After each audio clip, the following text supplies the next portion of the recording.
Transparency and accountability in governance, forum I की PDF से, ठीक है। सो इसमें क्या याद रखना है कि under goal 16 of sustainable development में है ये गवर्नेंस और ट्रांसपेरेंसी का अकाउंटेबिलिटी जो भी है। एक चीज़ में याद रखना है कि transparency in governance refers to the openness, clarity, and accessibility of government actions, decisions, and policies to the public। ठीक है, याद रखना है। और transparency is a fundamental pillar of the good governance. अब हम देखते हैं की कंपोनेंट्स ऑफ ट्रांसपेरेंसी।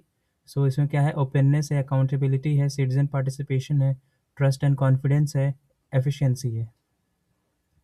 और एक चीज़ याद रखना है, transparency is frequently described as the sunlight being the best disinfectant, highlighting its power to reveal and cleanses hidden issues. याद रखना है। और अब थोड़ा सा हम ना ट्रांसपेरेंसी वर्सेस प्राइवेसी के बारे में थोड़ा सा देख लेते हैं। सो इसमें क्या देखना है कि it is to if too much information becomes public, it can lead to the violations of the privacy, especially when it comes to the individual who have no power to influence। ठीक है ना। सो ये privacy और transparency बीच का कुछ है। और official secrets act 1923 which restricts the disclosure of the government information is still in use in the era of right to information act। ये भी देखना है।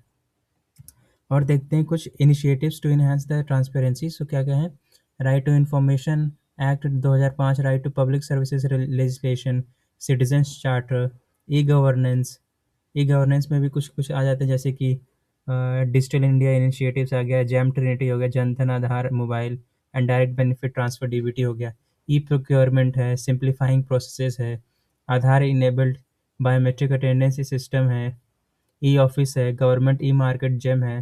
ठीक है ना। अब हम देखते हैं strategy for transparency and good governance. तो इसमें क्या देखना है, अराउंड फोर पाइवटल एरियाज हैं। ठीक है ना। Strategy of transparency and good governance क्या क्या है, एक्सेस टू इन्फॉर्मेशन है, एथिक्स एंड इंटीग्रिटी है, institutional reforms and targeting specific areas है, इशूज़ हैं। स्ट्रेटजीज क्या क्या होनी चाहिए, easy access to the vital information होना चाहिए, protection for the whistle blowers होना चाहिए, पब्लिश रेलिवेंट इन्फॉर्मेशन ऑनलाइन होना चाहिए, standardise code of conduct for political representative, civil servants, judiciary members and civil society organisations, eliminating limiting discretionary powers, strengthening of institution, ये होना चाहिए। ठीक है ना। इंकरेजिंग सिटीजन पार्टिसिपेशन होना चाहिए, investing in the capacity of civil society organisation होना चाहिए। ठीक है ना। अब थोड़ा हम देख लेते हैं कि एडवर्ड स्नोडन ने क्या कहा था, there can be no faith in government if our highest officers are excused from scrutiny, they should be setting the examples of transparency. याद रखना है। अब हम देखते हैं accountability in the governance. So Thomas Paine का एक कोट याद रखना है, a body of men holding themselves accountable to nobody और not to be trusted by anybody. याद रखना है। अब एक चीज़ और देखना है कि according to UNDP accountability framework, accountability is defined as the obligation to the demonstrate demonstrate that work has been conducted in accordance with the agreed rules and standards, report fairly and accurately on the performance result, that is vis-a-vis the mandated roles and or plans। अब हम देखते हैं types of accountability. सो पहला क्या है, external accountability. इसमें example क्या है, थ्रू इलेक्शंस। फिर क्या है, नेक्स्ट क्या है, internal accountability. It refers to the systems of checks and balances and oversight mechanisms. Next क्या है, फाइनेंशियल अकाउंटेबिलिटी, जैसे कि वेरियस स्टैंडिंग कमेटीज रिव्यू करती हैं। देन है एथिकल अकाउंटेबिलिटी, प्रोफेशनल अकाउंटेबिलिटी हो गया, लीगल अकाउंटेबिलिटी हो गया, पॉलिटिकल अकाउंटेबिलिटी। सो ये टाइप्स ऑफ अकाउंटेबिलिटी थे।